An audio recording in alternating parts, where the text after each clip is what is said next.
Run করো, তুমি escalator বেশি দিচ্ছ কেন? রানিং করো। বেশ, এই হচ্ছে আমার ছোট ভাই জন্য, যাকে আজকে বাইক চালানো শেখাচ্ছি। আর সে এখন বাইকটা রানিং করবে, কিভাবে কি প্রসেস করবে সে সম্পূর্ণটা এখন আপনাকে দেখাবো। প্রথমত যেটা করতে হবে, ওকে দেখি ও কিভাবে কি করতেছে, আমি জুমের মাধ্যমে দেখাচ্ছি। তুমি এখন কি করবা, আগে হচ্ছে কিল সুইচটা অন করবা, তাই তো? কিল সুইচ অন করার পরে তারপর হচ্ছে গাড়িটাকে স্টার্ট করবা। স্টার্ট করার পরে গাড়িটা এখন নিউট্রাল আছে, তুমি এখন গিয়ার শিফট করবা। গিয়ার নিচে কয় নাম্বার গিয়ার, এখন কয় নাম্বার গিয়ারে ফেলছো? গিয়ার এভাবে ফেলা যাবে না। আগে তোমার হচ্ছে এই পাটা সবসময় অলরেডি তোমার ফুট রেসের উপরে থাকতে হবে, এখানে পাটা থাকতে হবে। থেকে পায়ের ওই যে সামনের অংশ দিয়ে গিয়ার তোমার পরিবর্তন করতে হবে। তুমি গোড়ালি দিয়ে পরিবর্তন করবা, তুমি হচ্ছে গিয়ারের উপরে বেশি প্রেসার পড়বে, মানে যে কোনো একটা জিনিসের একটা সিস্টেম আছে। যেটা সুবিধা সেটাই করবা, যেটা সবসময় করে আসতে সেটাই করবা। এখন তোমার গিয়ার পরিবর্তন করার জন্য এভাবে পাটা রাখবা।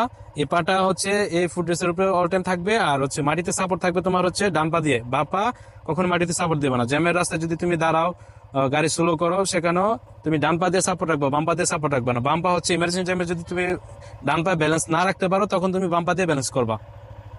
এখন তুমি গিয়ার চেঞ্জ করছো, গিয়ার চেঞ্জ করার পরে এখন গাড়িটা রান করতে হবে। রান করো দেখি কিভাবে রান করো।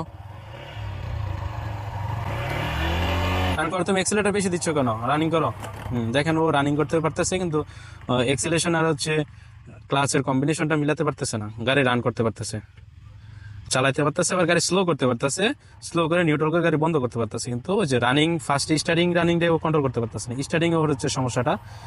এটা হচ্ছে ও যদি এভাবে কয়েকদিন প্র্যাকটিস করে, ওর স্টার্টিং রানিংটা কন্ট্রোল হয়ে যাবে। আপনারাও সেম ভাবে যারা নতুন আছেন, আপনারা যখন বাইক চালানো শিখবেন, আপনারা এভাবে যদি কয়েকদিন কন্ট্রোল প্র্যাকটিস করেন, তাহলে কন্ট্রোল হয়ে যাবে। আর এটা করার জন্য আপনাদের অবশ্যই ফাঁকা মাঠে, খোলা জায়গায় তারপর করতে হবে। কখনো পাকা রাস্তায় করবেন না, শক্ত মাটিতে করবেন না, আবার একদম বালি মাটিতেও করবেন না, তাহলে পড়লে ব্যথা পাবেন, বাইকের ক্ষতি হবে। আর এখানে যেটা শক্ত মাটি আছে, এটার উপরে হালকা ঘাস আছে, সেজন্য মাটি শক্ত থাকলেও সমস্যা নেই, পড়লে ওইভাবে ব্যথা পাওয়া যাবে না, গাড়ির ক্ষতি হবে না।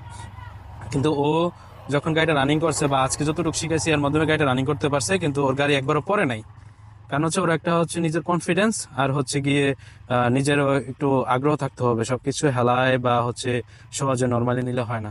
ওকে আগে বোঝানো হয়েছিল যে কিভাবে আগে তুমি বাইকের ওয়েটটা ব্যালেন্স করবা। মেন হচ্ছে বাইকের ফার্স্ট অফ অল বাইকের ওয়েট ব্যালেন্স যদি আপনার ঠিক থাকে, তাহলে আপনার বাইক রানিংও ঠিক থাকবে। তো সেটাই বিয়ার্স, ওকে ওয়েট ব্যালেন্স ও কন্ট্রোল করতে পারছে বিধে এখন রানিং এ কন্ট্রোল করতে পারতেছে। হয়তো আপনার হচ্ছে স্পিড কন্ট্রোল যে কম্বিনেশনটা, সেটা করতে পারতেছে না, সেটা ওরও আস্তে আস্তে ঠিক হয়ে যাবে। তাই সেম ভাবে যদি আপনারা ফলো আপ করেন, আপনাদের আস্তে আস্তে হবে। আর এই বিষয়টাই আপনারা যারা নতুন আছেন, সবকিছু দেখলে ভিডিও আগে দেখবেন, দেখে বুঝে তারপরে প্র্যাকটিক্যালে যাবেন। প্র্যাকটিক্যালে গেলে আপনারা স্বয়ংসম্পূর্ণ সবকিছু করতে পারবেন। আর শুধু ভিডিও দেখে যে সব করতে পারবেন এমনটা না, কিন্তু ভিডিও হচ্ছে আপনাদের ধারণা বোঝানোর জন্য। আগে ধারণা নেবেন, পরে প্র্যাকটিক্যালে যাবেন। প্র্যাকটিক্যালে যখন যাবেন, তখন আপনার সবকিছু ঠিকঠাক হবে। আর এখানে বাইক রানিং এর ক্ষেত্রে কম্বিনেশন কিভাবে কি করতে হবে, গিয়ার পরিবর্তন, সবকিছুর পার্ট বাই পার্ট আলাদা ভিডিও দেওয়া আছে। যার যে জিনিসটা বা যে অপশনটা জানার প্রয়োজন, সেটা অনুযায়ী আপনারা ভিডিও দেখে তারপরে বুঝে তারপরে আপনারা প্র্যাকটিক্যালি প্র্যাকটিস করবেন। কারণ সবার তো আর সবকিছু জানার প্রয়োজন হয় না, অনেক কিছু জানা থাকে। সেজন্য এক ভিডিওতে সবকিছু দিলে অনেকের বোরিং ফিল করে। ধন্যবাদ ভিউয়ার্স আমার সাথে তখন থাকার জন্য, কষ্ট করে। দেখা হবে পরবর্তী আরেকটি নতুন ভিডিওতে। সে পর্যন্ত ভালো থাকবেন, সুস্থ থাকবেন।